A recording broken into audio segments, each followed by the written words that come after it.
Assalamualaikum warahmatullahi wabarakatuh. Apa kabar anak-anakku sekalian pagi hari ini? Alhamdulillah, tetap semangat, luar biasa. Torik bin Ziyad, hebat, Allahu Akbar.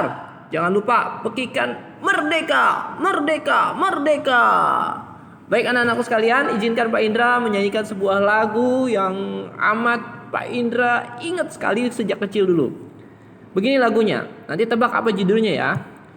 17 Agustus tahun 45, itulah hari kemerdekaan kita. Hari merdeka nusa dan bangsa, hari lahirnya bangsa Indonesia. Merdeka, sekali merdeka tetap merdeka. Selama hayat masih dikandung badan, kita tetap sedia mempertahankan Indonesia. Kita tetap sedia membela negara kita. Baik, itu waktu kecil Penda senang banget nyanyi lagu itu. Itu lagu nasional dari Haji Mutahar yang dirilis tahun 1946. Judulnya apa? Judulnya adalah Hari Merdeka. Baik anak-anak sekalian, topik kita saat ini sangat pas banget dengan bulannya. Kita sedang di bulan Agustus dan sedang menyambut Hari Proklamasi nanti tanggal 17 Agustus. Kemudian hari ini adalah Hari Pramuka tanggal 14 Agustus. Salam Pramuka. Baik, ini Pak Enda akan topiknya adalah proklamasi kemerdekaan, berikut peristiwa sebelum dan sesudahnya. Jadi makna proklamasi buat negara kita, buat bangsa kita ada yang pertama sebagai puncak perjuangan bangsa Indonesia. Jadi ini puncaknya setelah lama-lama sekian lama dijajah ratusan tahun, maka ini adalah puncaknya.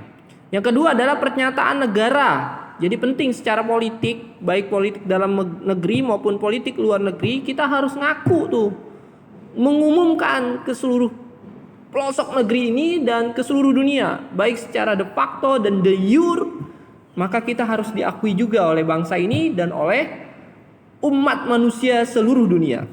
Kemudian naikkan martabat bangsa. Jadi dengan adanya proklamasi, maka kita menaikkan martabat kita di mata dunia.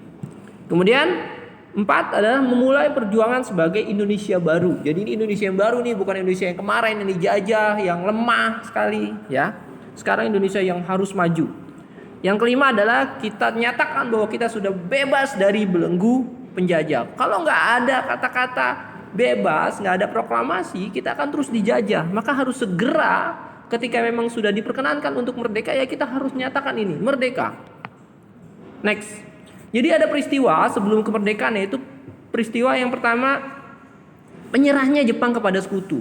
Bukan tanpa alasan dia menyerah. Ya. Jadi dia menyerah, si Jepang itu menyerah karena negaranya dilanda musibah besar-besaran, yaitu meledaknya bom atom di kota Hiroshima dan Nagasaki tanggal 6 Agustus dan 9 Agustus 1945. Konon sampai 140.000 dan 80.000 nyawa melayang di sana.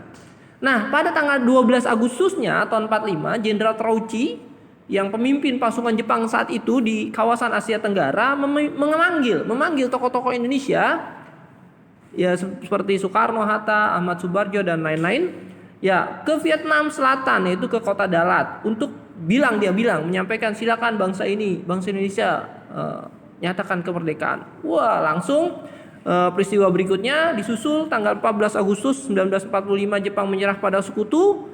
Maka kelompok-kelompok pemuda, nah anak-anak muda nih jangan diremehkan, mereka punya semangat yang berkobar-kobar, dia bertindak cepat, ya kan? Segera persiapkan proklamasi kemerdekaan, jangan sampai kita dijajah lagi. Nah itu lihat halaman 29 ya. Kemudian peristiwa sebelum kemerdekaan, ada peristiwa Rengas Dengklok tanggal 16 Agustus 1945. Khairul Saleh pimpin rapat pagi-pagi, sehingga diputuskan dalam sebuah rapat itu kita harus bawa Bung Karno dan Bung Hatta ke Rengas Dengklok. Kemudian 16 Agustusnya setelah mereka pulang dari Rengas Dengklok, jam 24.00 naskah disusun di rumah Laksamana Taida. Ini orang Jepang ya, angkatan laut. Maka Sayuti Melik pun kemudian mengetiknya dan ditandatangani atas nama bangsa Indonesia. Ini ada orang yang mengusulkan dan tanda tangannya oleh Soekarno-Hatta, tapi diganti akhirnya menjadi atas nama bangsa Indonesia. Tetap tanda tangannya Soekarno dan Hatta. Next. Baik, berikut adalah tokoh-tokoh proklamasi. Mereka adalah Soekarno dan Pak Muhammad Hatta. Kemudian Ahmad Subaryo, dia yang menyusun konsep teksnya ini, Ahmad Subaryo. Kemudian Laksamana Tadasi Maeda, dia sediakan rumah untuk menyusun konsep teksnya.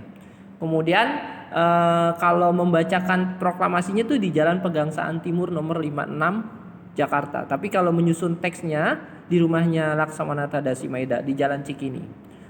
Konon kabarnya untuk yang di Jalan Pegangsaan Timur itu bukan rumah Soekarno asli, tapi itu adalah rumah salah seorang yang mewakafkan kepada Soekarno. Dia orang Muslim taat. Jadi namanya kalau nggak salah Syekh Ahmad Martak. Pak Enda pernah dengar itu di YouTube-nya Ustadz Adi Hidayat. Kemudian Soekarni, dia mengusulkan penandatanganan teks proklamasi. Sayuti Melik, dia yang mengetik naskah. BM dia wartawan yang menyiarkan berita ini ke seluruh pelosok negeri kita.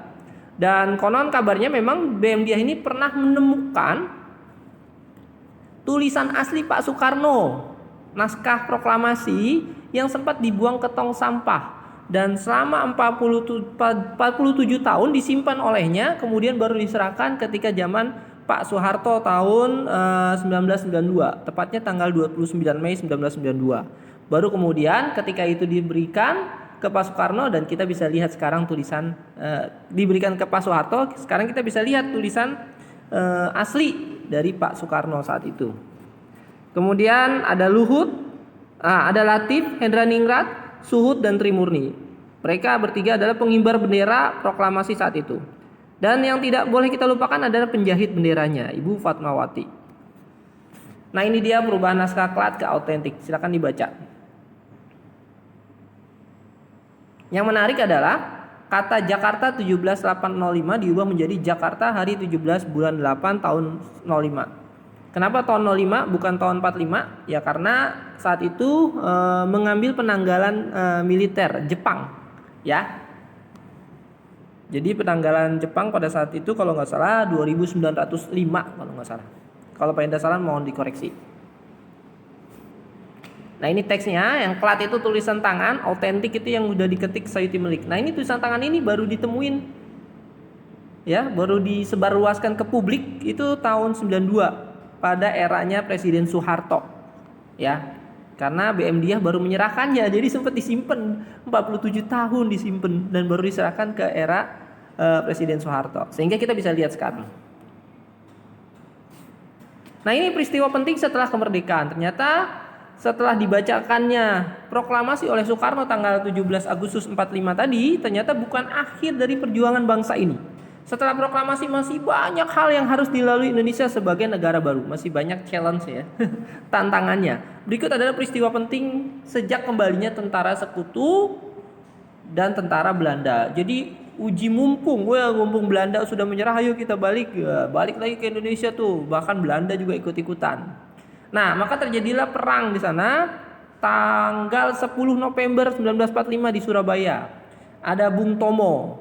Kenal Bung Tomo yang memeriahkan takbir Allahu Akbar, mengobarkan semangat pasukan arek-arek Surabaya. Kemudian pertempuran Ambarawa di Semarang itu ada Jenderal Sudirman. Itu jenderal panutan kita semua. Ya. Sangat taat ibadahnya. Kemudian Bandung Lautan Api itu ada Bapak Muhammad Toha, pahlawan kita di Bandung. Lihat di buku halaman 8788. Kemudian ada agresi militer 1 dan 2. Ada lagi pertempuran 5 hari di Semarang. Ya, untuk agresi militer kamu bisa lihat di 84 dan 85. Buka ya halamannya. Baik, terima kasih anak-anakku sekalian. Jangan lupa kirimkan tugas kalian di Google Classroom. Ini tugasnya. Kamu buka halaman 44, buku tematik 6B yang berjudul Persatuan dalam Perbedaan. Kemudian karena kita ini adalah momennya 17 Agustus, sebentar lagi maka Pak Indra menginginkan kamu mengirimkan rekaman suara kamu mengikuti Pak Soekarno. Ya, nanti silakan buka linknya, ada link MP3 di bawah Google Classroom di tugas kamu, dan kamu bacakan kemudian kamu kirimkan. Oke? Terima kasih. Wassalamualaikum warahmatullahi wabarakatuh. Merdeka!